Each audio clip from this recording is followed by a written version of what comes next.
She herself pushed her childhood sweetheart into the abyss, turning him into a demon, while he slaughtered his own kin and climbed a throne of blood, only to stand where he could finally be her equal. In the 5th year after leaving Princess Royna, Finley executed his kingly father, once a frail prince sent to a neighboring realm as a hostage. He returned reborn as a butcher of fate, seizing the crown with iron and fire. In the grand hall, the man bent to pick up a necklace that slipped from his coat. Inside it, a tiny portrait he had cherished for years, Royna as a child. His hoarse voice echoed through the empty chamber.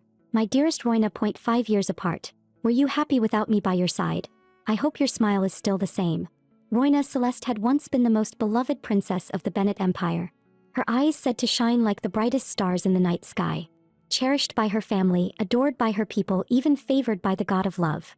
She once held every blessing the world could offer, until one day a sudden accusation dragged her into the abyss, charged with the murder of the first Princess Chaplain. The evidence is conclusive. Do you have anything to say in your defense? Unwilling to believe it, yet faced with irrefutable proof, the emperor still put his most cherished daughter on trial. Panic flooded Royna's eyes, her voice trembling. I didn't do it. My sister was always so good to me. How could I ever hurt her? Spare us the innocent act. The empress sprang to her feet, her face twisted with rage. You're just as vile as that low-born mother of yours. Enough, empress. The emperor cut in, unable to bear it any longer. What do you mean, enough? The one who died was my own daughter. I raised another woman's child as my own, and this is how it ends. A sharp slap cracked through the hall, the girl stumbling from the blow, tears welling in her eyes, repeating in shock, I didn't do anything. But a colder voice cut her off. That's enough. The poison was found in her chambers as well. Father, are you really going to keep shielding her? No, father, something must be wrong. Please believe me, Royna begged desperately. The emperor knew it in his heart. His youngest daughter was innocent and kind, with no motive to kill her elder sister. Just as he was about to propose delaying the judgment, a sudden agony struck him, blood bursting from his mouth, and Royna could only watch as her father collapsed. In that moment she lost all protection. The crown prince, Chester, ordered her thrown into the dungeon. The brother who had once treated her with boundless tenderness finally revealed his hideous true face when she asked about their mother and father. So, how does it feel to fall from heaven straight into hell? This is only the beginning. The people of Bennett are all clamoring for your execution, with the very mouths that once shouted, "Long live the princess." But I'll tell them this. Though you are a criminal, you're still my sister. I'll spare your life and let you atone for the rest of it. Then the people will praise my mercy.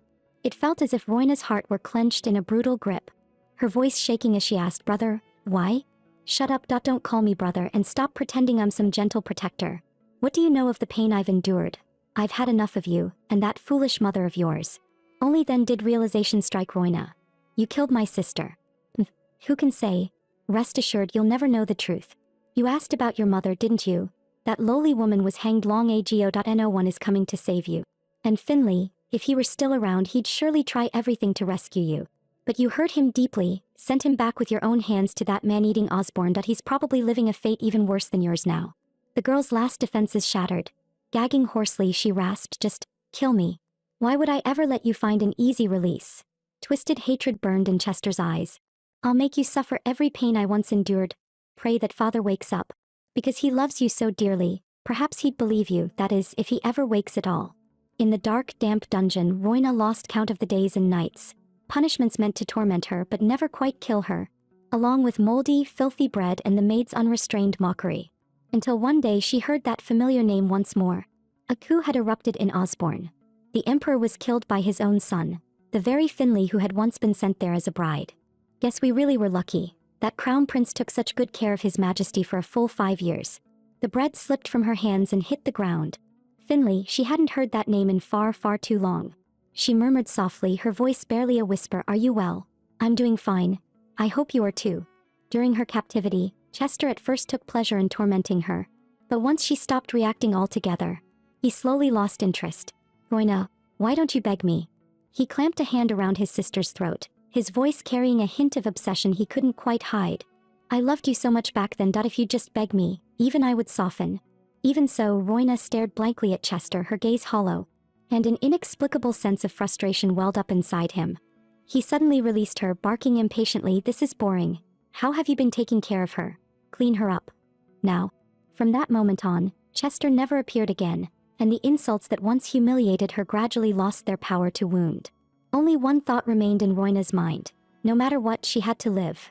Only by surviving could she, one day, take her revenge, make those who hurt her bitterly regret not killing her when they had the chance, and watch with her own eyes as they fell into hell one by one. Then, in the second year, a turning point arrived in silence, and amid the damp sound of rain, Chester came to the dungeon once more. "You've grown up, Royna." The girl lifted her eyes calmly, her tone distant. "Long time no see, Chester, that I didn't expect you'd still remember me. Why don't you call me brother anymore?" A mocking smile curled at Royna's lips. "After everything you've done to me, you still expect me to flatter you?" Chester frowned deeply. Bennett's brightest star had long since fallen, and the world had already turned its back on Royna. Yet even after plunging into hell, how could she still stand so unbroken, as if years of humiliation and abuse had failed to crush her at all? He had made her suffer twice over the pain he himself once endured, or so he believed. Memories surged back from years ago. Icy water pouring over his head, his body shaking with cold, unable to understand why his mother was always so hysterical. "You're the one most like His Majesty, yet he only dotes on that low-born mother and daughter. And now even you would betray me. Is playing with Royna really that enjoyable?" "But mother, isn't Royna my sister?" The answer was a brutal slap. "What sister? She's of tainted blood. That woman and her child stole His Majesty's love from me. She is not your sister. The only one who truly loves you is me. Remember that. Only I will ever treat you well. Everything must be done my way." The seeds of malice, planted with intent, were watered day after day by the Empress, until they finally bloomed into a flower of evil. And so, in Chester's heart, boundless hatred and jealousy toward his sister took root. "Despair, Royna, just like my own twisted, diseased life. Taste suffering for yourself. I'll give you hope, only to crush it with my own hands, until you sink completely into hell. When that day comes, I'd be more than happy to be your brother once again." Not long after, envoys from Osborne arrived in Bennett, reenacting the scene from 15 years ago, except this time the hostage was Royna. Chester swirled the wine in his glass. "That country is darker than anywhere else. As your brother, I'll offer you a bit of advice. If he truly wanted to save you, he would have come years ago. In my eyes, he may hate you even more than I do. My dear sister, you're the one who turned him into the monster he is today. And you're still so naive." The chaotic clatter of hooves rang sharp through the pouring rain, just like his departures in the past. Crowds packed both sides of the road, but this time, the looks cast her way were filled only with hatred. An egg smashed against the carriage window, yolk splattering everywhere as the crowd roared, "Traitor! Murderer!" A hooded figure pointed at the carriage and shouted, "Betrayer!" Running to Osborne won't change a thing. Chester watched from atop the city walls, his expression one of satisfaction. "Those who loved you no longer do. Do you like this farewell gift? It's His Majesty's mercy. A life for a life, heaven's justice. You colluded with the enemy, murdered your own sister, and left her gravely wounded. Go to hell." A red-haired man reined in his horse beside the carriage, cloaked and armed with a long sword. He was Kofi, commander of the Osborne Imperial Knights. Kofi's gaze turned razor-sharp.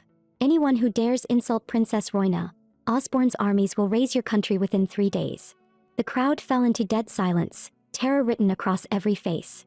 Kofi continued, "We will ensure the princess reaches our nation safely." Royna remained silent, her eyes heavy with sorrow and exhaustion. Kofi spoke to her quietly. "If you want to survive, forget who you once were. That's my advice." The convoy slowly set off, the carriage rolling away from the city. 3 days later they reached the border. Staring at the steaming food before her, Royna found herself momentarily dazed. During this time, Osborne had shown her no harsh treatment. If anything, everything felt unsettlingly normal. Faint voices drifted from nearby. Victory was within reach. Why would His Majesty halt the war for a murderer? Didn't the princess betray His Majesty back then?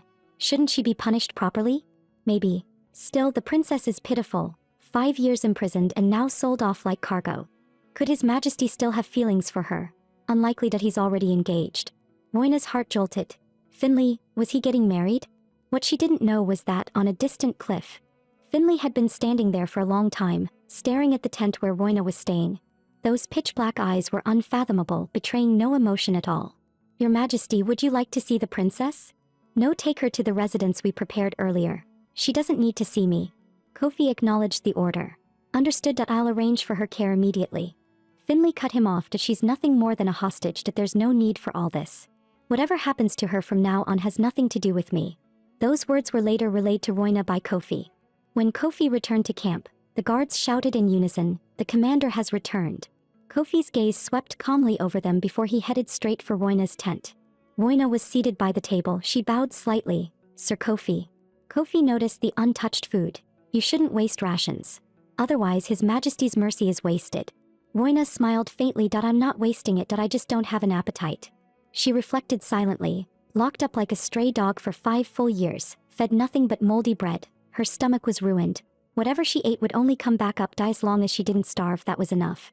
She asked carefully, "Sir Kofi, when we reach the capital, will I be able to see His Majesty?" Kofi replied sternly, "In our country, no one addresses His Majesty by name."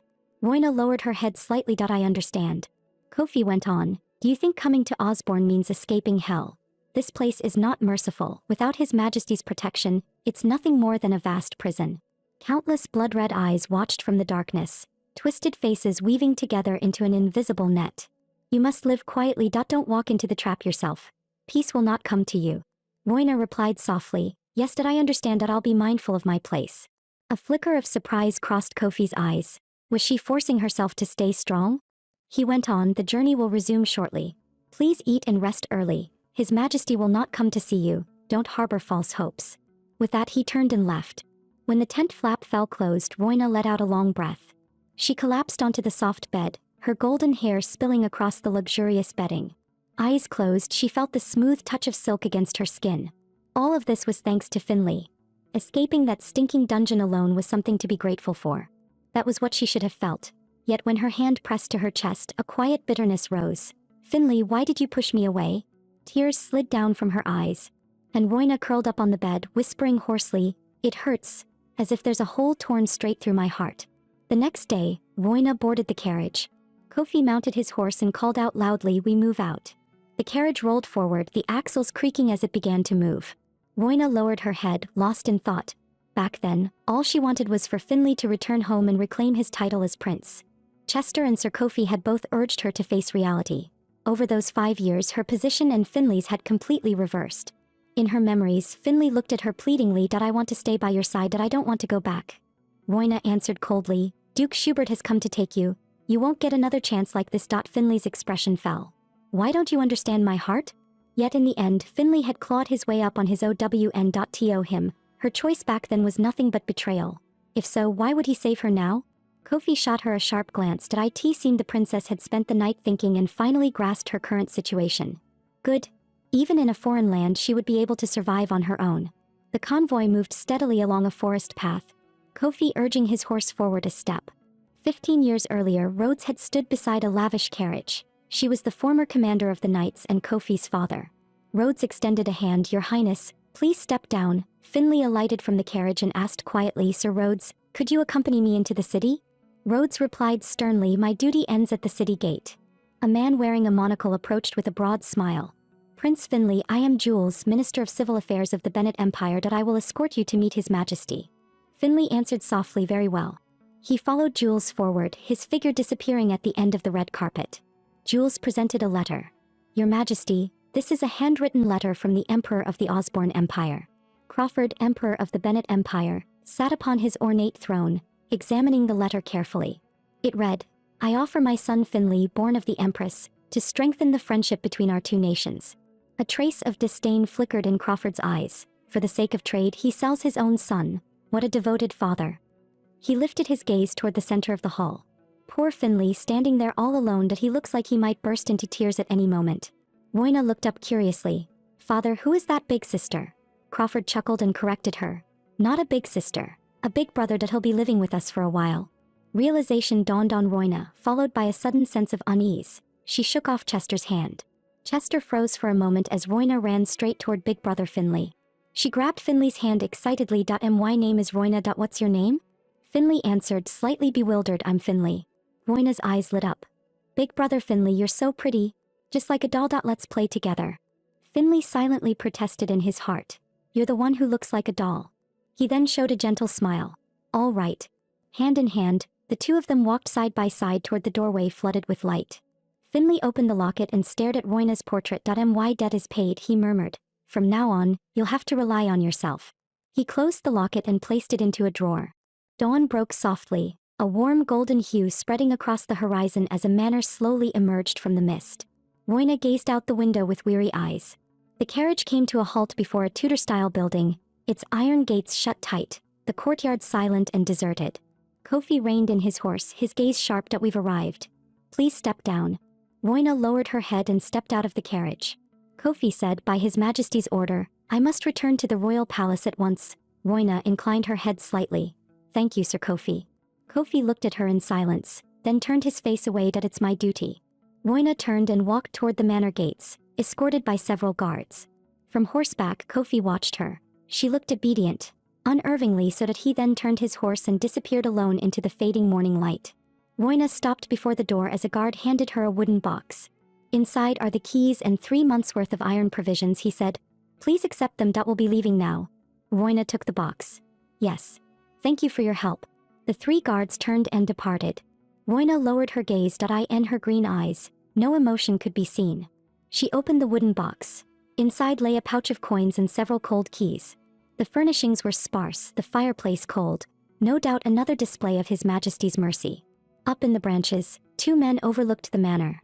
The man with the high ponytail asked, "Is His Majesty really planning to have the princess live here?" The short-haired man grinned. "It's not bad, at least it's better than a prison." Night fell. The manor glowed with lights beneath a scattering of stars. One man sipped his coffee. "Balrond is really far out." The long-haired man spoke with certainty. "Of course, Lord Winton, building a residence in a place like this. His Majesty must truly despise the princess." Seated in an armchair, Winton replied, "You're too naive." The long-haired man looked at her, puzzled. Winton set her cup back on the table with a crisp clink. The short-haired man stepped forward. "Lord Winton, doesn't this plan backfire? Handing a criminal over to His Majesty doesn't seem wise." Winton gazed through the window. "That criminal label is only for the outside world." The blonde man added, "There's a detached palace in Brund. Letting her stay there must serve another purpose." The short-haired man frowned. After saying things like that, she must be terribly lonely. Winton spread her hands and asked, would she really mobilize a night order for an insignificant princess? When the army pressed in, I thought war was finally coming. Winton continued. "I've looked into it. The reserved emperor was simply too embarrassed to see her. The emperor and the princess were childhood sweethearts. They grew up together." Winton closed her eyes, a mysterious smile curling her lips. "That's not mere resentment, it's love turned to hatred. Love so deep it becomes terrifying." The 2 men froze on the spot. Winton waved a hand. "Enough. Follow the plan. We act tonight." Under the moonlight, Royna stood by the window, then closed it. The 2 men returned to the tree outside. The long-haired one whispered, "She's sleeping soundly." The short-haired man sneered. "That greedy Winton wants her all to himself, so he plans to kill her." The long-haired man hesitated. "Boss, would His Majesty really be pleased?" The short-haired man shot back, "Have you ever seen His Majesty truly smile?" The long-haired man shook his head. "No." Calmly, the short-haired man said, "We're just hired hands. Winton is the mastermind. The knight will handle the cleanup. To be safe, we disappear the moment we get paid." The long-haired man sighed in admiration. "You're impressive, boss." The short-haired man glanced at the window. "The sedative should be kicking in. Let's move." A sword sliced open the window, and the 2 men climbed inside. Royna lay quietly on the bed, her golden hair cascading like a waterfall. Her breathing was steady, fast asleep. Their shadows fell over her. "Forgive us, princess." Beneath the moon, the royal palace rose with towering spires piercing the night, austere and imposing. A maid with her hair in a bun stood by the bath, solemn, stepping forward with a red robe in her hands. Finley jerked his head up in the bath, water splashing. His short black hair was soaked, droplets trailing down his broad back. The maid draped the robe over him. Finley toweled his hair. "Hilda, wake me an hour earlier tomorrow." He turned toward the door. "You may leave." Hilda bowed slightly. "Yes, Your Majesty." Finley sensed something and demanded softly, "Who's there?" Royna lay on the floor, her golden hair veiling her face. Finley drew the sword nearby and brushed her hair aside. The moment he saw her face, his pupils widened sharply. He stepped closer, each step unbearably heavy. The sword slipped from his hand and clattered onto the floor. He slowly knelt down, staring at Royna's frail body, pain flooding his eyes. Then, trembling, he reached out and gently touched her cheek. Royna opened her eyes, exhaustion filling her green irises. She looked around the dim room, confusion written on her face. Slowly, she sat up, her gaze sweeping the surroundings before stopping on a silhouette hidden in the shadows. Finley sat in a chair, candlelight outlining his figure. Royna's body stiffened, her pupils contracting sharply. Recognizing his face, she called out in a trembling voice, "Brother." Finley remained silent. Realization seemed to dawn on Royna. She lowered her head and corrected herself, "Your Majesty." Finley finally spoke, his voice frighteningly low. "Princess." He rose to his feet, his tall figure casting a shadow as he walked silently toward the bed. Finley stopped beside the bed, the air thick and oppressive. Fear filled Royna's eyes. "I apologize." Finley froze for a moment. Royna stepped down from the bed, confusion in her voice. "Why am I in the underground bedchamber? I had no intention of disturbing your rest. Please forgive me." Finley's voice turned cold and sharp. "That's not what I want to hear. Do you want to see me that badly? Do you really think our relationship is still the same as before?" Royna recalled something Finley once said. "If you hug me first, I can hug you too." Or was she going to push him away again? Panic flickered in her eyes. "That's not what I meant." Finley let out a mocking laugh. "You changed because of my father. If you misunderstood, that's your problem. I don't know who brought you here, but an exiled princess from another country resorting to such suspicious tricks?"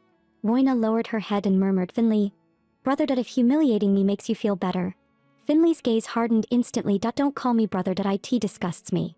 Royna turned away. "Please forgive me." She reflected silently. She should have remembered Sir Kofi's warning. Yet just because Finley had called her by name, she had clung to a faint hope. Finley stepped forward, closing the distance one step at a time. Looking down at Royna, he said coldly, "Do you think acting this pitiful will make me waver?" His hand snapped shut around Royna's chin, forcing her to lift her head. "I'm disappointed," Finley said coldly. "It seems 5 years in prison taught you nothing." With that, he shoved her back. Royna fell onto the soft bed. Her eyes widened in fear as Finley leaned over her. "Are you unhappy? Because former hostages were given such shabby quarters? Is that why you resorted to such despicable tricks to get my attention? There's nothing left of the Bennett Empire on you anymore. You've lost everything. Just like I once did. You're about to drown. People cling to lifelines when they're drowning. Don't be so stubborn. Say something." Royna's voice was hollow.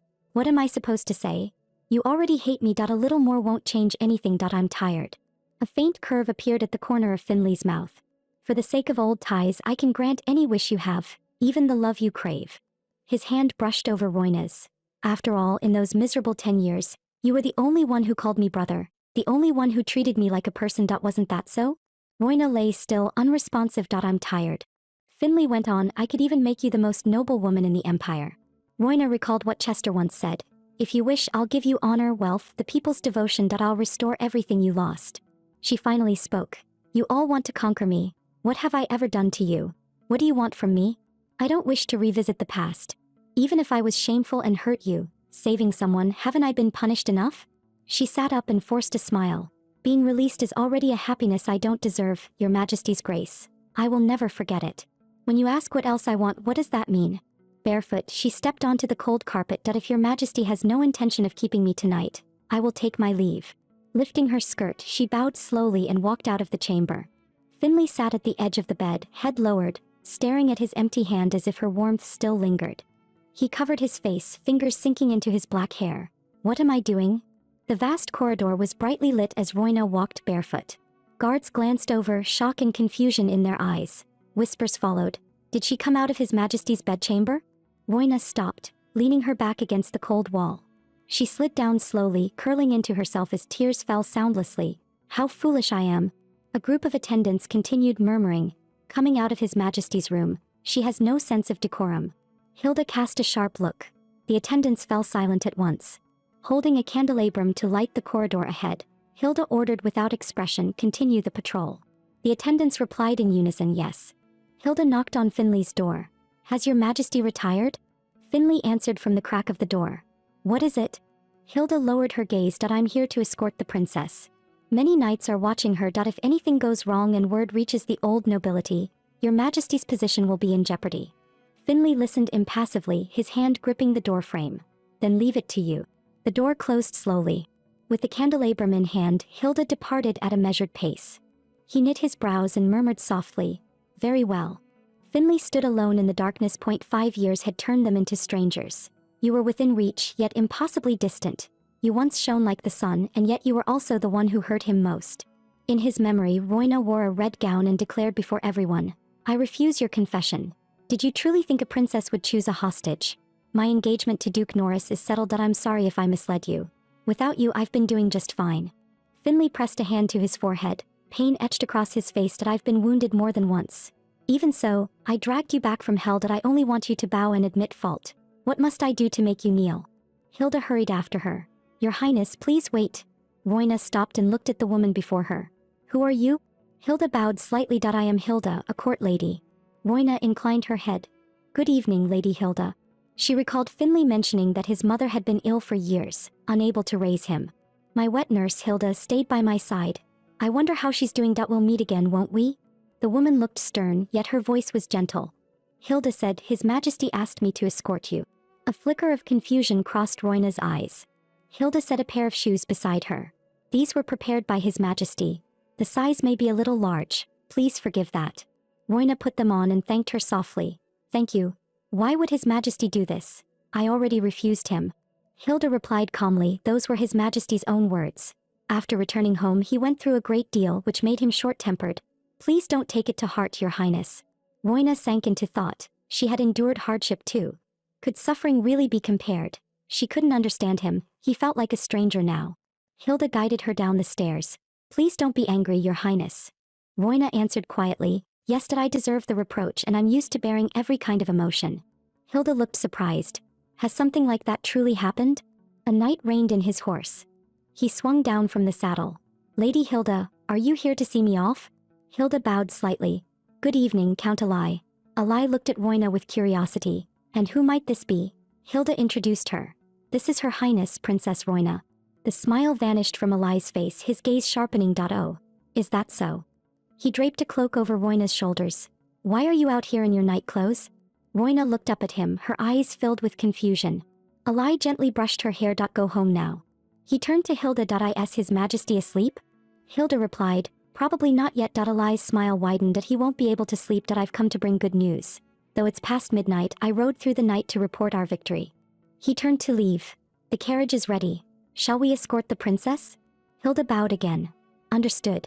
She said to Royna, That is Count Alai, an untiring model of knighthood. Even His Majesty can't quite rein him in. Turning to lead the way, she added, This way. I'll see you to the carriage. Everything will be all right. Royna answered softly yes. Hilda closed the carriage door. Good night, Princess. Royna forced a small smile. Good night. The carriage rolled away and Hilda watched it disappear into the distance. It looks like this winter will be a long one. She turned away with a quiet sigh.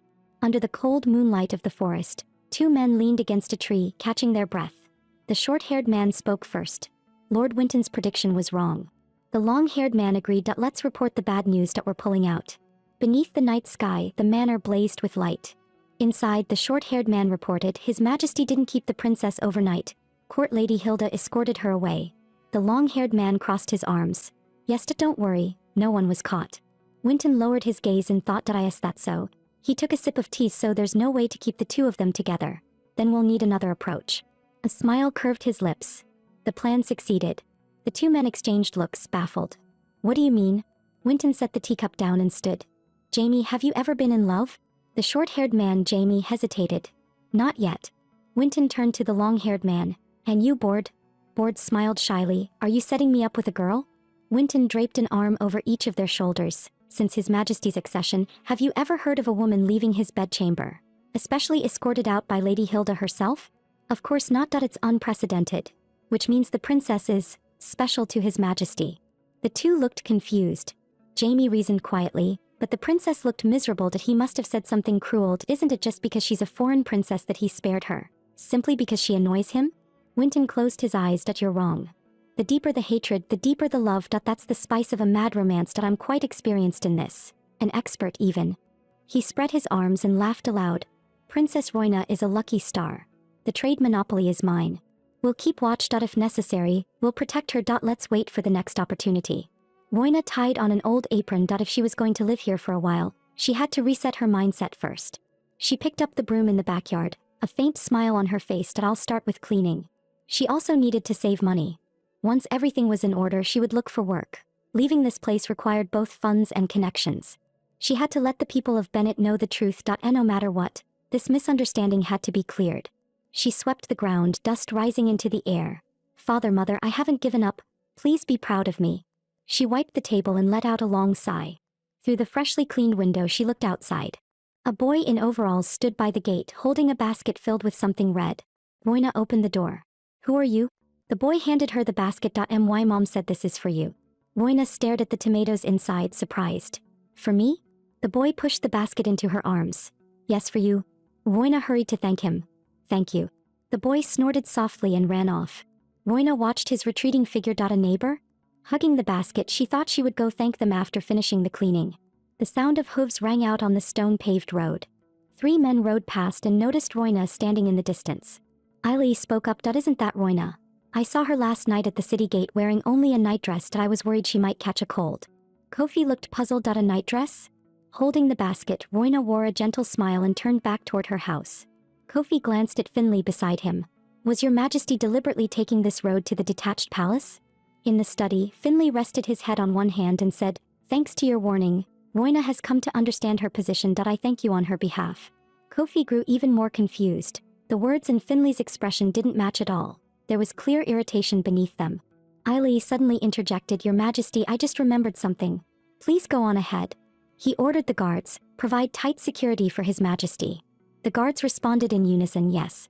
Kofi thought to himself that His Majesty no longer needed his escort, and lingering might only invite trouble. Eileen smiled at Finley. I'll catch up shortly. Don't worry. Finley ordered coldly, let's go.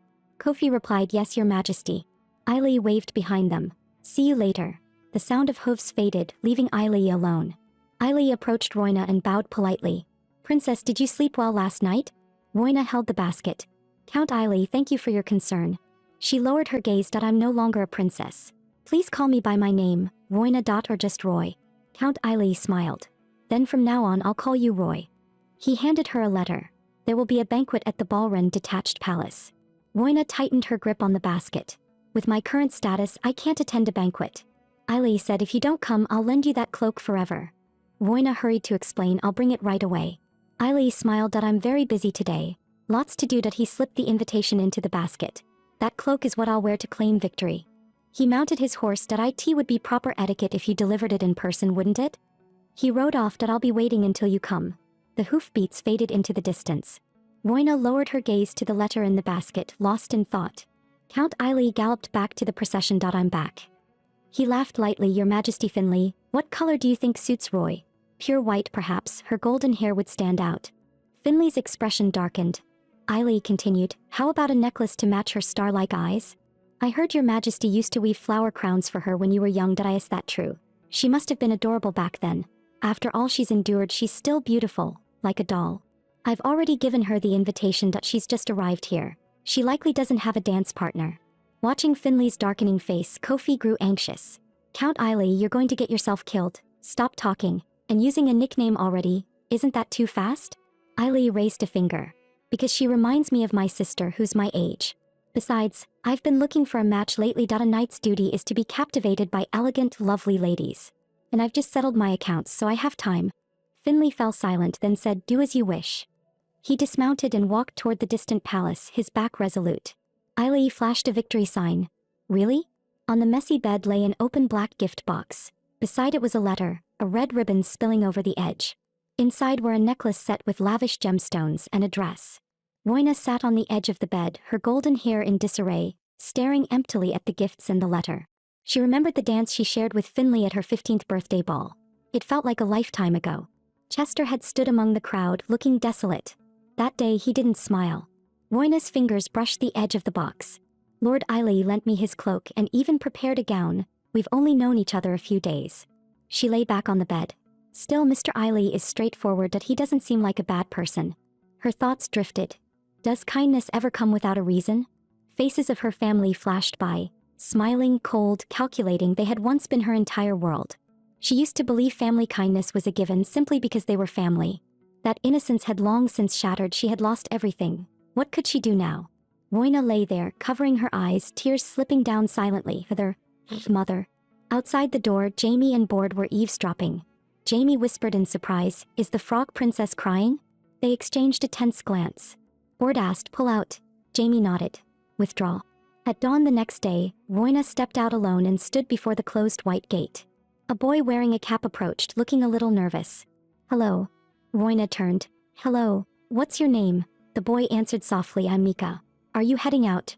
Royna nodded. Yes. Mika raised a hand in warning. Please don't take the back paths. There are many vagrants there. With that, he turned sharply and left. I'm going now. A flicker of resolve crossed Royna's eyes. Yes. When I get back, I'll go to Mika's place. The smile faded from her face, replaced by a complicated look. If they knew I'm a prisoner of Bennett, would they still speak to me like this? She shook her head hard. Why am I being pessimistic again? Chester is the real villain. A magnificent white palace towered ahead as guests ascended the stone steps toward the entrance.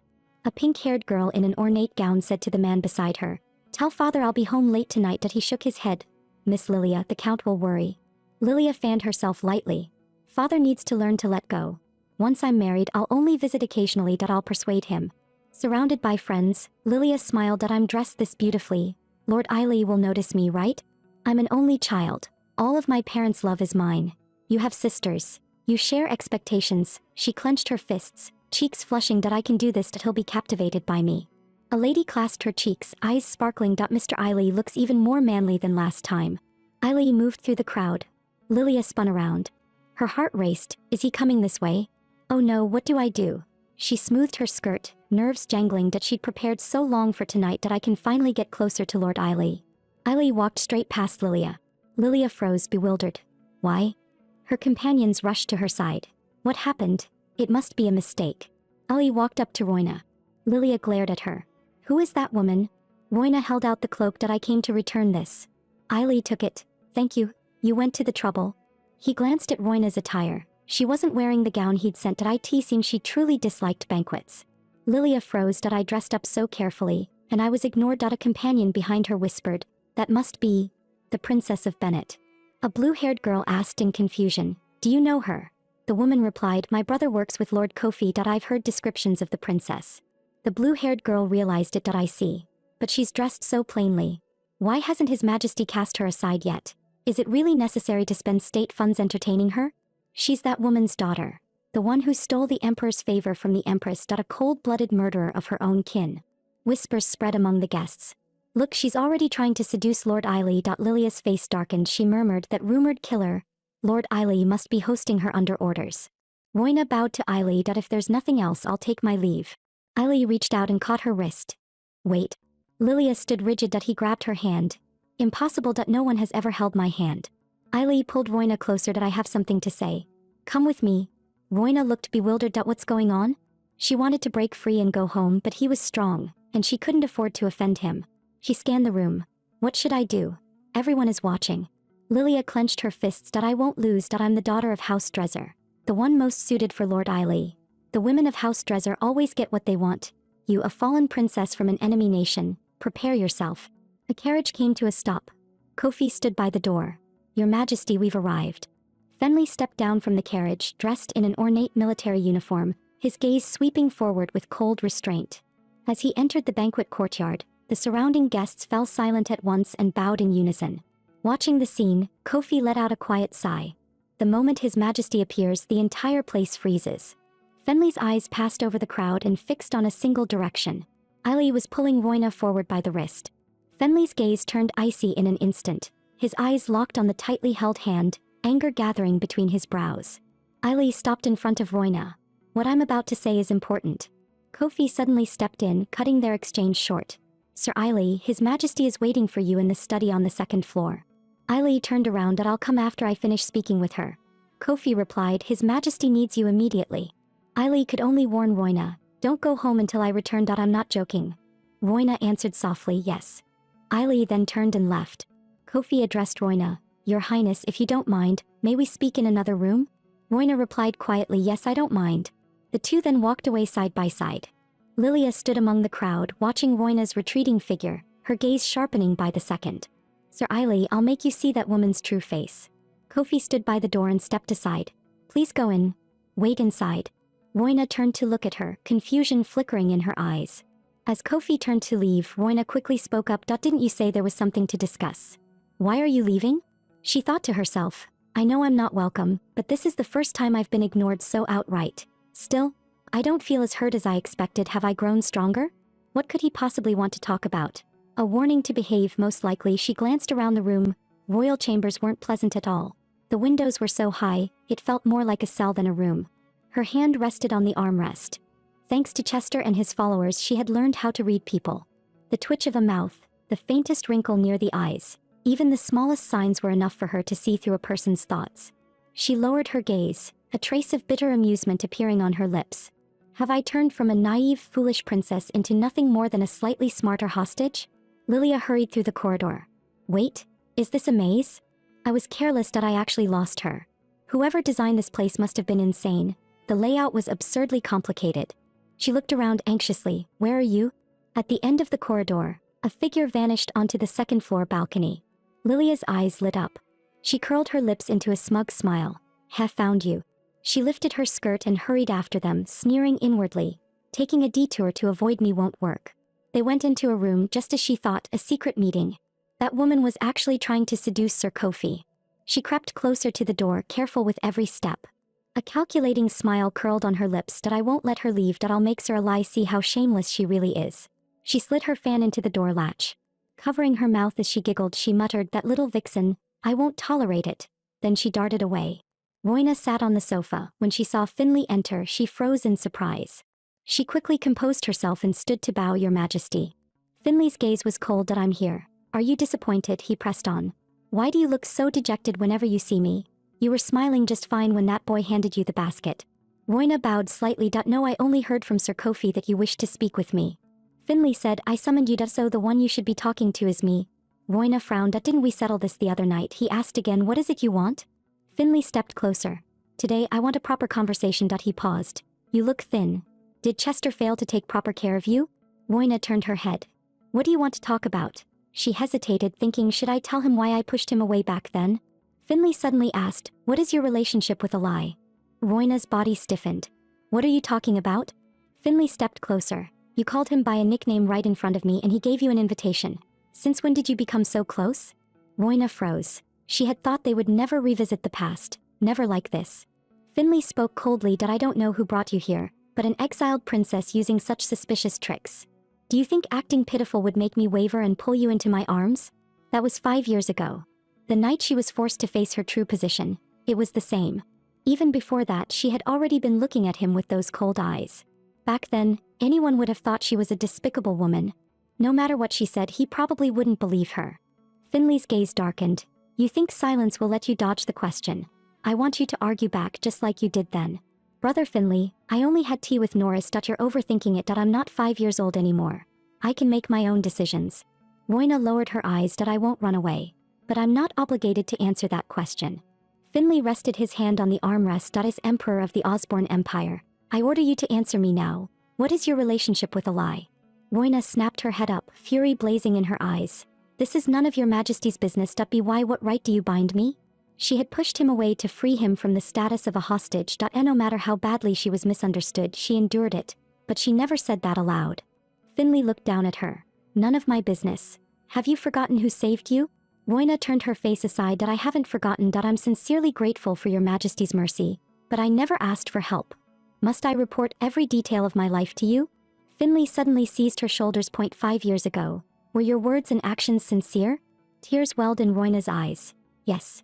Insulting you, mocking you, those were my true feelings. You want to say a vile woman deserves punishment, don't you? If 5 years of imprisonment weren't enough, then punish me yourself. Finley stared at her in silence. Royna glanced at him. You're done venting. Are you satisfied now? Finley spoke evenly. Alai is the finest knight of our nation, and you are a princess of the Bennett Kingdom. I need to confirm whether you are undermining my knight's loyalty. Royna clutched her abdomen. Your Majesty, please let me out. My stomach hurts. She walked past Finley. Rest assured, I lack both the nerve and the leisure for romance. Finley tried the door. He said quietly, the latch seems stuck. Kofi should be back soon. He turned to look at Royna. His pupils contracted sharply. Royna clutched her abdomen and collapsed heavily to the floor. Cold sweat beaded across her forehead, and then she lost consciousness completely, crumpling into a faint. Finley shouted in anguish, Royna. He rushed toward her. He gathered Royna into his arms. What's wrong? Open your eyes. Wake up, Roy. An unnatural flush spread across Royna's face. A pink-haired woman hurried in. Sir Alai. She looked at Alai with delight. Wonderful, Sir Alai. My name is Lydia. Alai looked puzzled yet replied politely, Miss Lydia, a pleasure. Lydia smiled. There's something I want to show you. Would you come with me? Alai frowned slightly. Something to show me? Lydia nodded with a smile. Yes. Lydia raised a finger. It has to do with Princess Royna. She led the way cheerfully, thinking to herself, I'll show him that woman's true face, that if he's hurt I'll comfort him. He can only belong to me. Alai wondered. Does Roy know anyone from the Drazer family? Finley was frantic. Why won't it open? He gripped the doorknob and pushed and pulled with all his strength again and again. Still nothing. He pounded on the door. Is anyone out there? Open the door. Sweat poured down his face as he looked back at Royna. Royna was covered with Finley's coat, her face slick with sweat. Finley crouched down and touched Royna's forehead. She has a fever. A cheerful female voice sounded from outside the door. Right here. Lydia planted her hands on her hips and spoke confidently. I stuck a dagger here so she couldn't escape. With that, Lydia pulled the dagger out. She said excitedly, Sir Alai, take a good look. This is how she ruined her precious family name. The door opened, revealing Emperor Finley instead. Finley's expression was darker than night. Lydia gasped in shock. Your Majesty. Why isn't it Sir Kofi? How did it become His Majesty? Panic flooded her mind. What do I do? The Drazer family is already bankrupt. Finley lifted Royna into his arms and passed by the two of them coldly. Call a doctor. Alai answered at once. Yes, Your Majesty. Lydia shrank back, trying to hide herself. Her thoughts spiraled wildly. Kofi, I did nothing wrong. How could I be wrong? Is it too late to run now? I locked His Majesty inside. I'm finished. Alai looked at Finley and let out a quiet laugh. I knew it. Night had fallen over the Imperial Palace. Finley reached out and touched Royna's face. As if shocked, he pulled his hand back abruptly. A knock sounded at the door. Finley went over, opened it, then closed it gently behind him. Royna opened her eyes. Holding her head, she slowly sat up, looking around in confusion. She remembered the door wouldn't open, and then a sharp pain had struck her stomach. After that, everything went dark. Her throat felt unbearably dry. She wanted water. The doctor was reporting she needs plenty of rest and careful dietary control. Finley listened quietly. Understood. When Royna fully focused her gaze, this was the scene before her. Why did Finley look so unwell? Finley spoke. You may leave. The doctor bowed. Yes, Your Highness. Roy, without warning, Finley placed a hand around Royna's waist. In the next instant, he lifted her up in his arms. Royna struggled instinctively. I can walk on my own. Please put me down. Why was he acting like this? She couldn't understand it at all. Royna struggled in Finley's arms. Please let go. If someone sees this, they'll misunderstand. Finley carried her to the bed. What's wrong with that? Worry filled Royna's eyes. Don't you have a fiancé? This could cause you trouble. Finley turned his face aside, his expression cold. I'm not engaged. You were unconscious for 2 days. Your fever only just broke. Royna's gaze trembled slightly. So? He isn't engaged. Finley asked, where did you hear that from? Royna lowered her eyes. I must have heard it wrong. His presence feels softer now. Was he simply prone to anger? Finley said, let's not talk about that. I'll tell you when the time is right. Once you've recovered, I'll send you home. Rest well. I'll come see you tomorrow. Royna looked at him. I'm already better. It was only a mild fever. I can recover on my own. Finley stopped. Why do you keep refusing my help? Why do you think I rescued you from Bennett? Royna lowered her head. I don't know. Most of your suffering was caused by me. If you wanted revenge, I wouldn't be this confused. Your cruelty and your gentleness, I can't bear both. Finley looked at her. Don't you understand yet? Royna spoke softly. I'm grateful that you saved me, but I'm lost. I can't understand your intentions, and my mind is still trapped in Bennett. I can't think about anything else. Finley raised his eyes. Roy, if that's the case, then let's make a deal. Royna lifted her head. A deal? Finley recalled the doctor's words. Her Highness is still suffering from a high fever and severe gastritis. Without proper nutrition, it may progress to a gastric ulcer. I still don't know what truly happened, or how I should repay the debt of you protecting me years ago. Finley looked at her and spoke slowly, deliberately. You want revenge on Chester and the others, don't you? But right now, what can you actually do? Royna froze. Does Finley believe me now? Finley continued. Roy, you're too outstanding. In a world where the strong devour the weak, unless you become a ferocious beast. Royna murmured softly. As long as I'm alive, I believe I can change things. Finley's hand covered Royna's lips. Why not make use of me? Royna was deeply confused. What? I was only asleep for 2 days. What happened during that time? He feels like a different person. Finley fell silent. He knew that if he voiced his suspicions directly, it might wound her pride. Is that really wise? Finley withdrew his hand and slowly sat down. I'll ask you once more, he said. Do you truly desire revenge? Finley crossed his arms. If you promise to inherit the throne and sign a non-aggression pact, I will support your return to Bennett. Only then could she preserve her dignity. So this is the real reason you suddenly treated me so well. Royna lowered her gaze. How calculating. Royna spoke at last. Please give me some time to think. Finley nodded. Of course. Finley led Royna to the dining table. He picked up the documents and began to read. Royna stared at the lavish spread before her, unsure of where to begin. She quietly scanned the dishes on the table. Lavish barely described them. After a moment, Royna's attention settled on a bowl of soup. Finley noticed it as well. He gave Royna a faint smile. Royna thought, that look, that smile, he must want me to finish the meal before killing me. She lifted the drink before her and took a sip. When I have nothing left, what am I supposed to do? I want to go home, but that's no longer possible. Lydia's cheeks flushed as she hesitated. Should I go in? I was once a young lady from a wealthy family, you know that. Eli studied her, his tone calm but firm. But an apology is only right, isn't it? Lydia stammered. But back then. Sir Kofi. Fine. Tears gathered at Lydia's eyes. I was just worried you'd be deceived by that wicked woman. Eli snapped. This is your fault. Stop crying. With tears streaming, Lydia demanded, why are you being so cruel? I've had enough. I hate you. She ran off in tears. Eli froze. Hey. Hilda approached. Sir Eli, are you here to see His Majesty? Eli replied, yes. That he saw Lydia step on her hem and trip.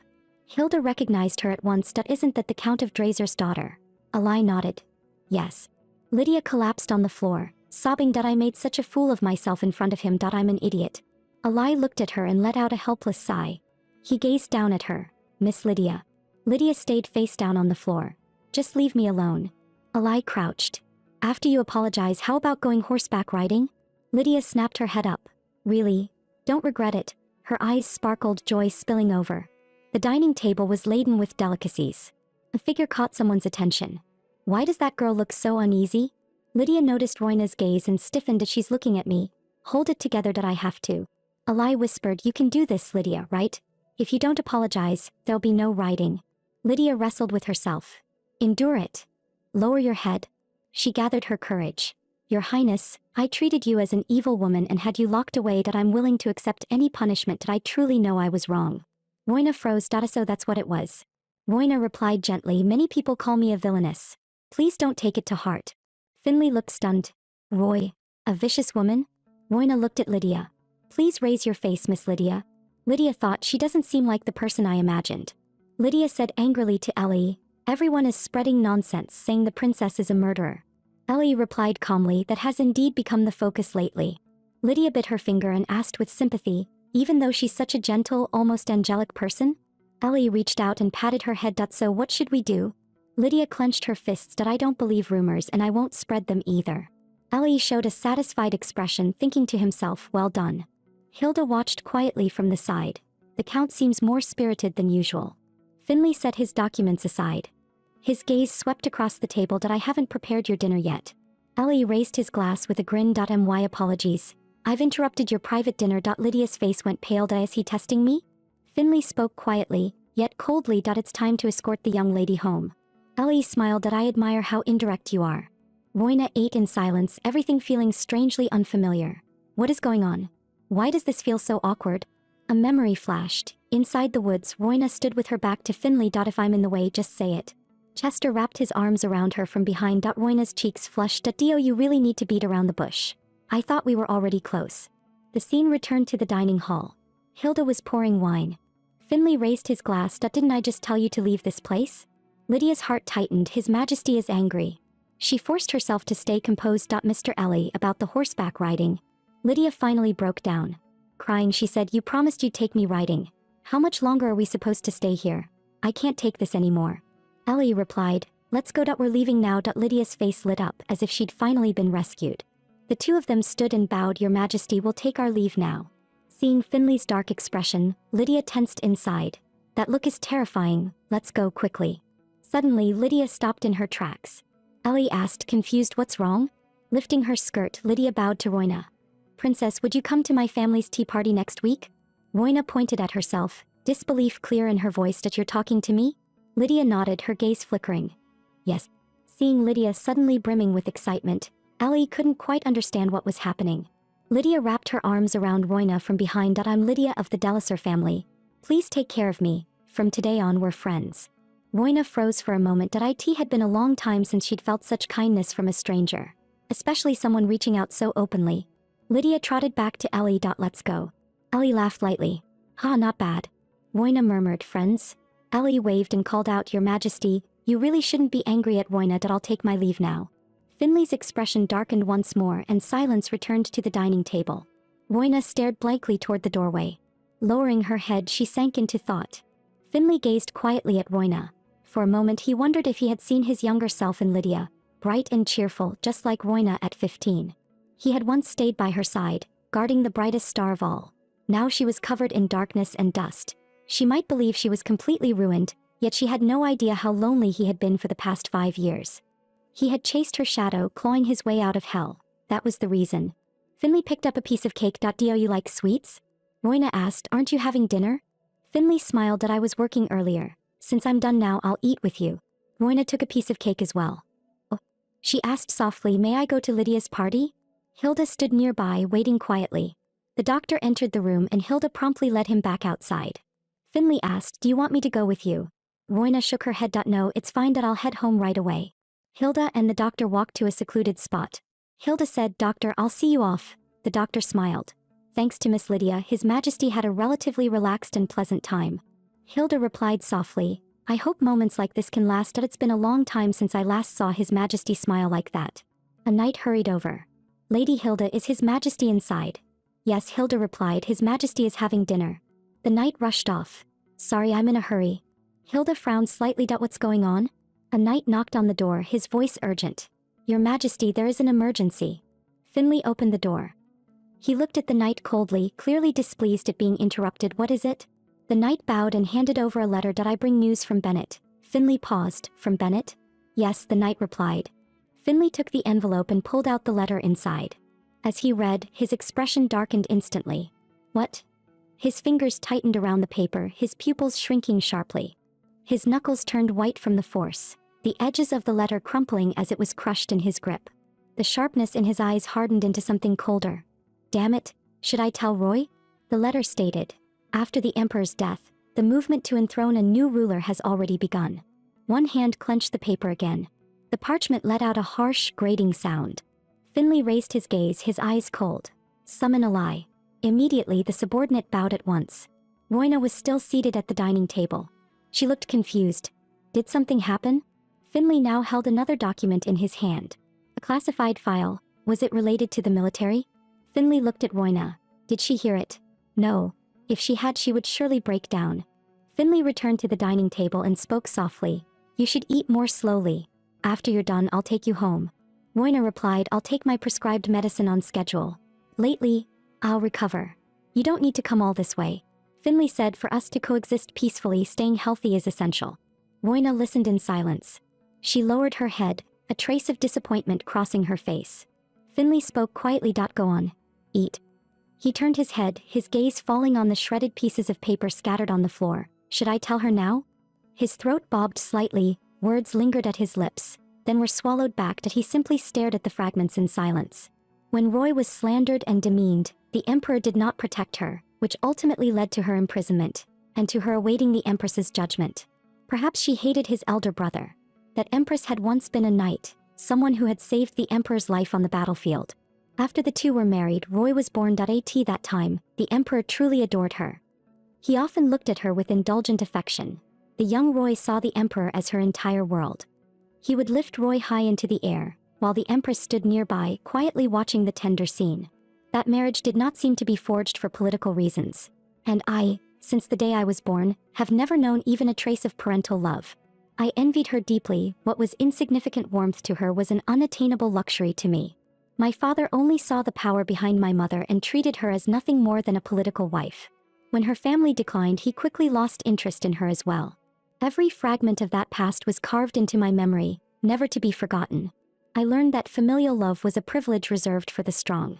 But when Roy appeared before me, the shadows finally receded.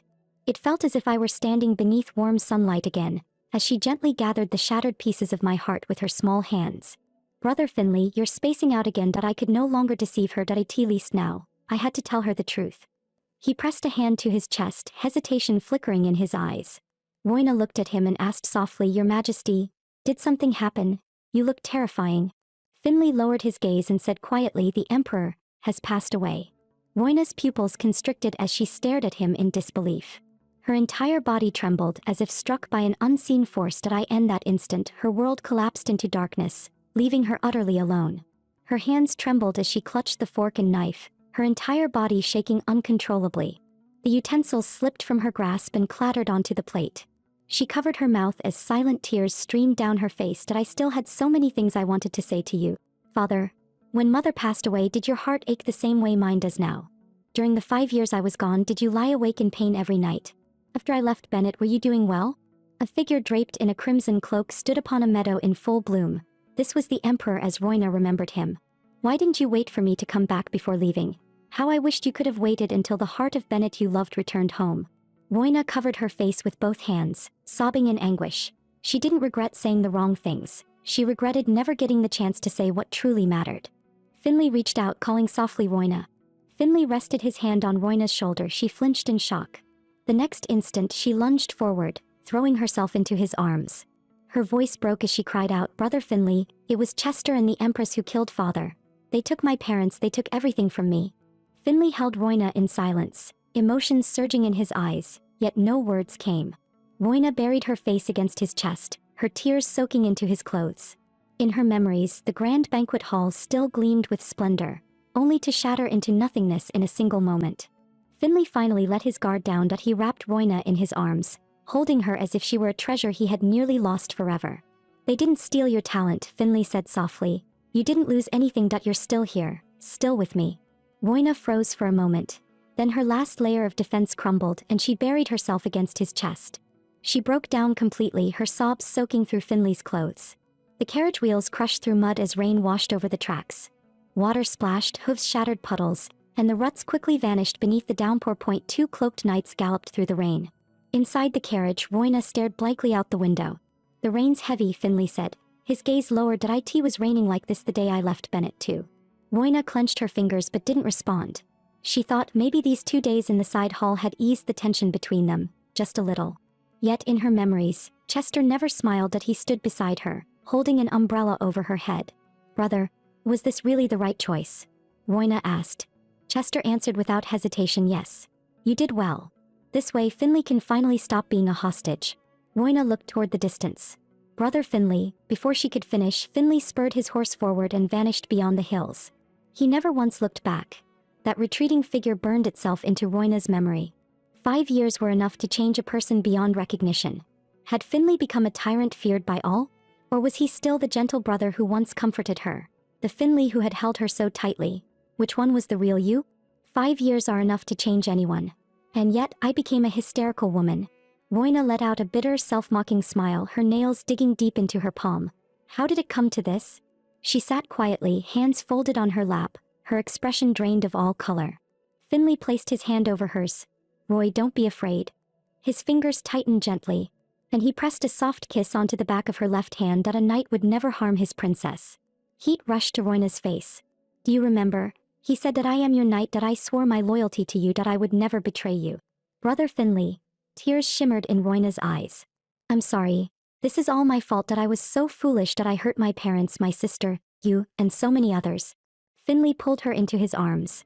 Royna choked on her words. That I never once doubted Chester. And my choices dragged everyone into misery. Finley spoke softly. That isn't true. That don't forget. You were a victim too. That don't blame yourself. That if anyone was a fool, it was me. Then, is it true?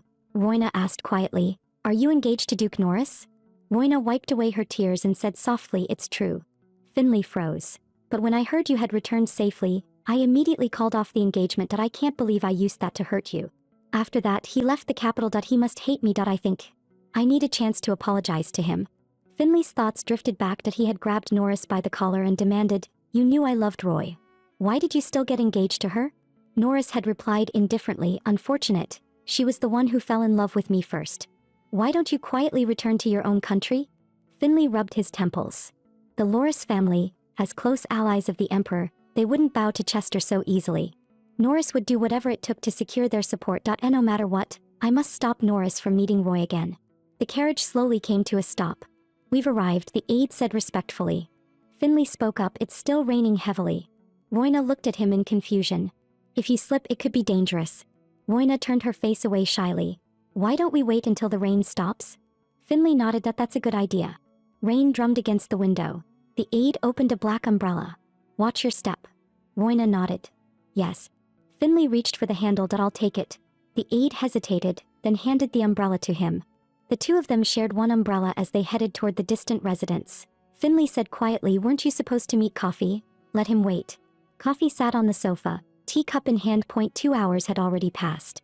Under the umbrella, Royna whispered, it's really cramped. Finley stopped and replied calmly, don't worry. Go inside first.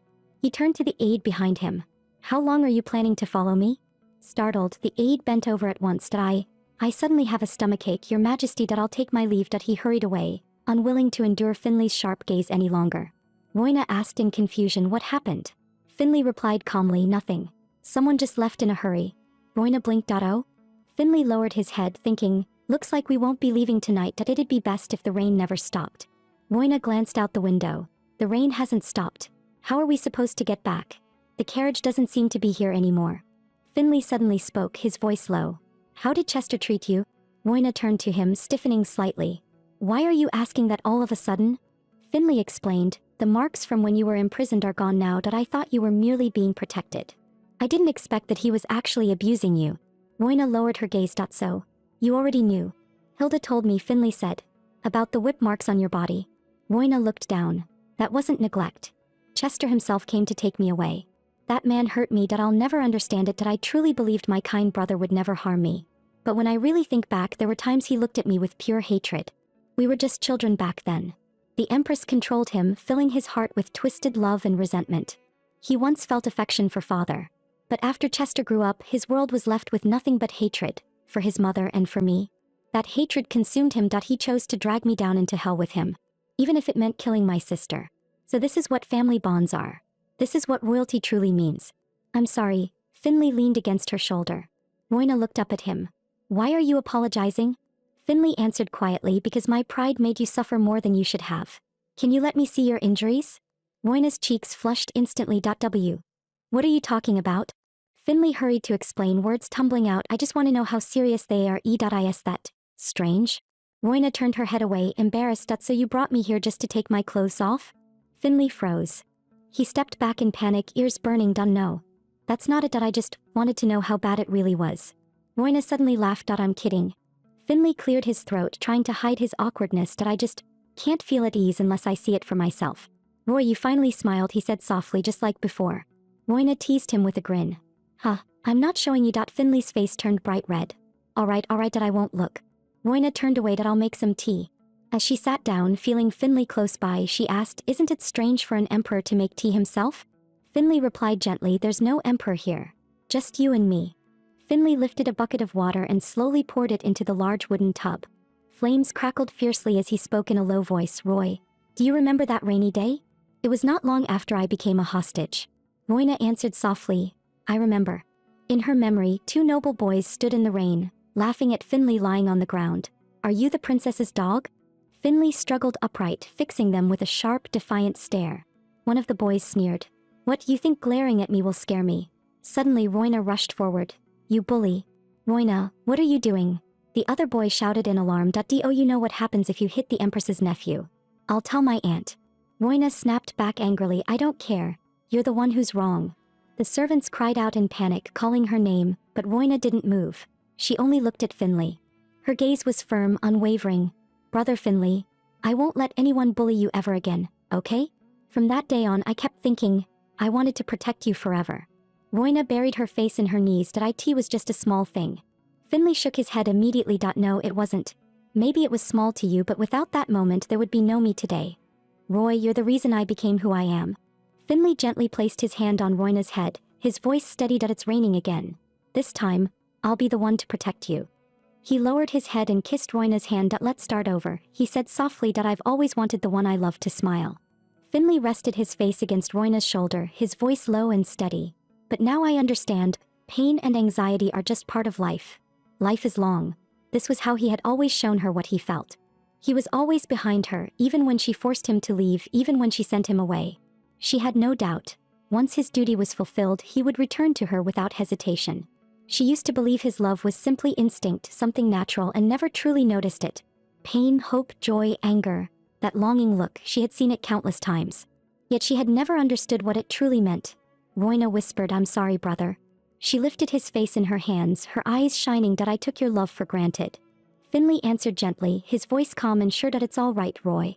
Suddenly, Finley's eyes widened. Royna rose onto her toes and kissed him. The air between them turned charged, brief, intimate, undeniable. Finley came back to himself and cupped Royna's face. Her heart surged. Even though she called him brother, she couldn't bear the thought of him being kind to someone else. She had let him close, pretended not to care, played the adult, and sent him back where he belonged. She said she would pray for his happiness. While hurting herself, she admitted it now. She had been afraid of the truth. Finley brushed his fingers over his lips. "Dio, you know what you just did?" Royna's cheeks flushed. All she could see was him. "Look at me." Her voice was soft but resolute. "I don't care how anyone labels this. Siblings, lovers, whatever. I want you. Will you stay by my side? So I can reach for you whenever I need." "Finley, I'm sorry that I was wrong." Her voice trembled. "I was scared you'd see through my pride and my foolishness. I was anxious, afraid you'd hate me, hate this body covered in scars." Finley gently brushed her cheek. "You are my princess, your highness." He cradled Royna's face and kissed her, sincere, restrained, unmistakable. "They say when fear becomes real, you think of the one you truly love." That day I finally understood. Roy fell into my world like a shooting star. Every moment with him shimmered like a galaxy.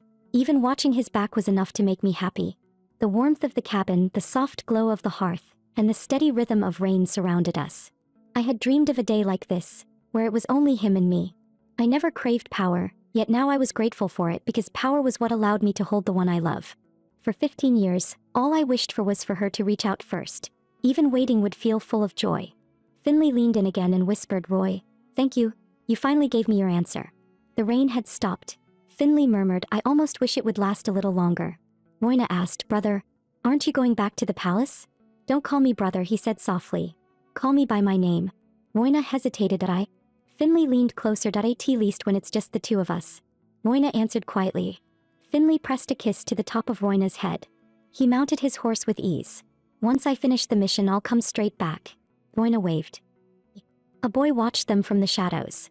From here, she really did look like someone from the palace. A boy's voice called up from downstairs. "Sister." Royna answered, "McCallan?" McCallan spoke quickly. "While you were gone, a man came by." Royna froze. "A man?" McCallan nodded firmly. "Yes." He searched his memory. He looked cool, wearing expensive clothes. Oh, and he had beautiful long white hair. Royna frowned. Long white hair. Who could that be? Not Norris, he prefers short white hair. McCallan added, "Sister, the man who just left." Royna looked at him, puzzled. "McCallan?" McCallan suddenly blushed and waved his hands. "Never mind. I just wanted to tell you that don't forget to lock the door." He hurried off. Royna smiled to herself. He's still so shy. But even so, it made her happy. Someone cared. That night, Royna walked back inside alone. Beard said in shock, "It matches Sir Winton's report exactly." James narrowed his eyes. "Yes. The way he knelt before the princess. The emperor kissed the princess on the head. Their relationship is confirmed. Let's move on to the next step." Beard suddenly sensed something was wrong. "We've got a situation." Through the curtain of rain, a black-robed figure appeared silently behind Royna. "Your Highness." Royna spun around. "Who's there?" A man with long silver-white hair stood behind her. A faint smile rested in his eyes. "I've finally found you." Royna staggered back in shock. "No, it really is you." In that instant, she understood. The white-haired man McCallan mentioned was Norris. Norris spoke calmly. "Come with me." Royna looked at him, confused. Norris leaned down and gently took her hand. "Please come with me to the brownie territory." Royna brushed his hand aside. "Come inside." Norris remained where he was. He could feel it clearly. Royna had changed. Beard lowered his voice. "This is bad. The Emperor's opponent has just appeared. We need to inform Sir Winton immediately." Norris stepped inside, his gaze slowly sweeping across the room. Royna spoke up. "You seem much calmer than before." Norris replied, "So do you? You must have endured a great deal these past 5 years. I'm sorry I never came to visit." Royna lowered her eyes. "I'm the one who should apologize. I used you. I forced Finley to return to the capital. I don't expect forgiveness. But what I did back then, I truly regret it." Norris studied her. She had changed too much. The innocence she once had was gone, her smiles fewer than ever. And yet, in her eyes now, there was a calm, unshakable resolve. Norris stepped closer, his tone even. "Your Majesty, are we only allowed to speak while standing?" Royna froze. What? Then she realized what he meant. Sir Norris, please sit at it's only simple tea. I hope it will be sufficient. Norris removed his coat. Princess, I'm listening, Royna answered. But he didn't continue. Royna turned around and saw something that left her stunned. Norris dropped to one knee before her. My family, the Brownie family, pledges its loyalty to you. We vow to support your rightful royal status and crown you Queen of Bennett. Royna spoke quietly. Norris, tell me the truth. Do you really think someone in my position deserves to be queen? Before I was imprisoned, I never tried to understand politics, nor the lives of ordinary people. After being thrown into prison, I became an ignorant outsider in my own country. So what do you think of me? Why would you gamble on someone so hopeless? I hated that man with everything I had. I swore that once I escaped that prison, I would make him taste humiliation twice over. But the maids who guarded me said even their children understood politics better than I did. I was useless, lost in nothing but the hollow brilliance of royalty. Of course, I rejected him back then. But when I left my homeland and came here, watching the scenery rush past the window, watching the people on the road, women in ragged clothes struggling with children in their arms, laughing children, farmers working the fields, nobles walking the streets with practiced grace. Royna lowered her gaze. Do you truly believe a fool like me, nothing more than a pretty shell, can be queen? Sit down. We need to talk. Norris stood up, his tone serious. Your answer, Your Highness, caught me off guard. Royna replied calmly, no one can remain trapped in past pain forever. Norris, you suffered back then because of me, didn't you? Norris shook his head. Not entirely. This country needs someone radiant, someone who can restore its lost glory, and you, princess, are that light. Royna didn't accept it so easily. Do you truly believe that? Norris answered gravely. If the crown prince ascends the throne, the empire's former brilliance will never return. But if you go back to Bennett, there may still be hope. Light flickered in Royna's eyes. Norris, I do intend to return. Truly, I understand now why everyone supports me. I carry royal blood, and I'm easier to control than Chester. What the Brownie family wants isn't a queen who truly rules. I'm nothing more than a compliant bird in a gilded cage. She asked softly, am I wrong? I thought I believed in this for your sake. Norris lowered his voice. That's what my father believed. But the reason I agreed is because I believed it could protect you from further humiliation. Please become Bennett's shining star once again. He paused, his tone unexpectedly gentle. By the way, do you remember our engagement? At the time, I didn't understand my feelings, but that experience did bring us closer. Royna stammered, no, Norris. Norris continued, before Finley appeared, I truly believed that one day, I would take you as my wife. But ever since Finley showed up, he's always been at your side. And the way he looks at you isn't like a normal brother at all. Since you kept your distance from me, I assumed you only saw me as a friend. Royna lowered her voice. I'm sorry, Norris.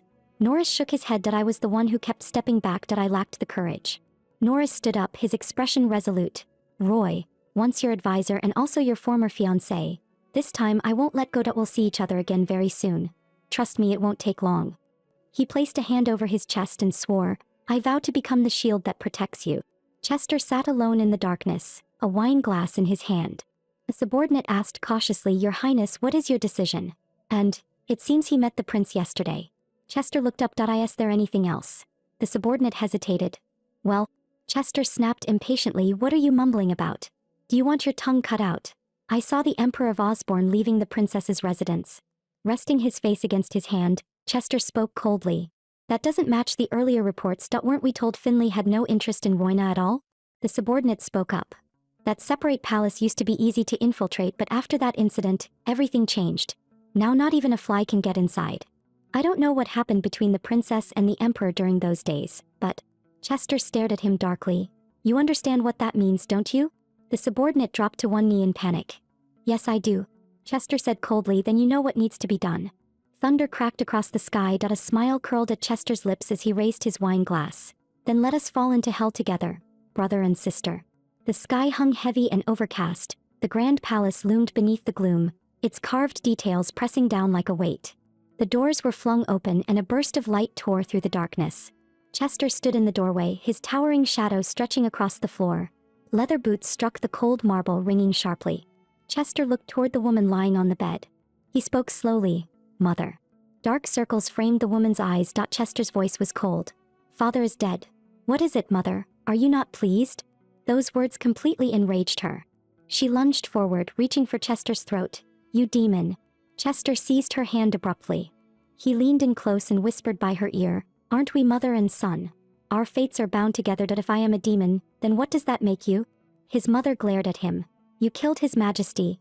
You drove him into a corner with no way out. Chester's gaze turned. I see why. Do you still love that man? Even though he never loved you.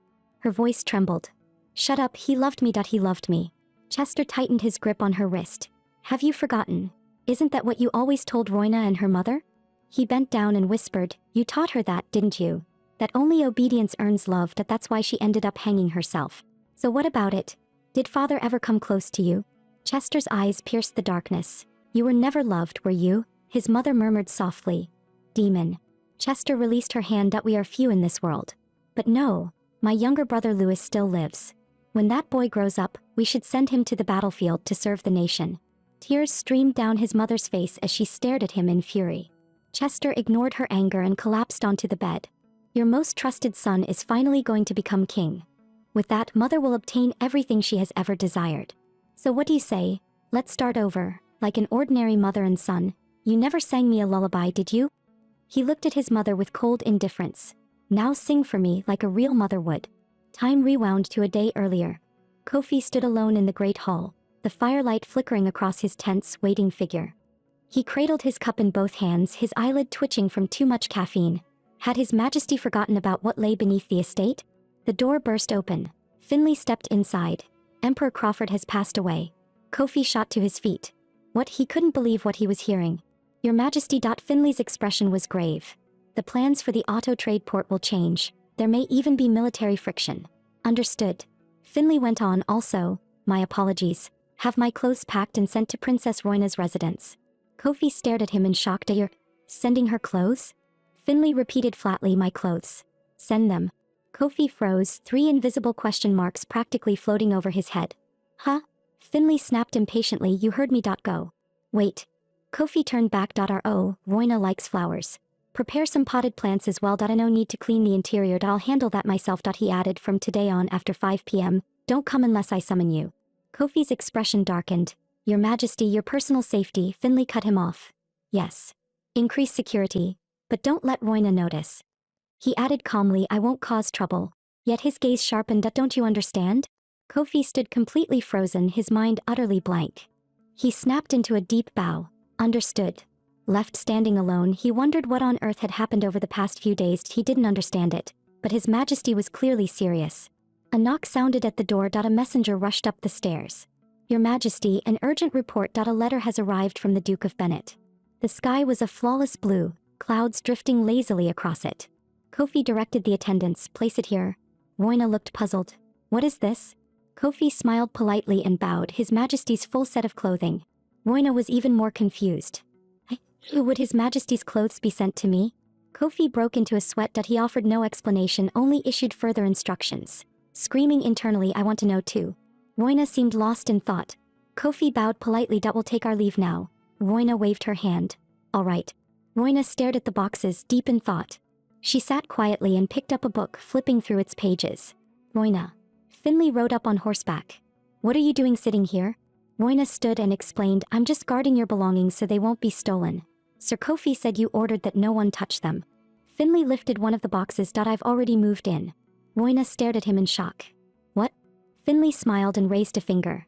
You take the upstairs. I'll stay downstairs. We'll live here together. And if you refuse, I'll move in by order of the Emperor of Osborne. Or should I remind you, this is an imperial command.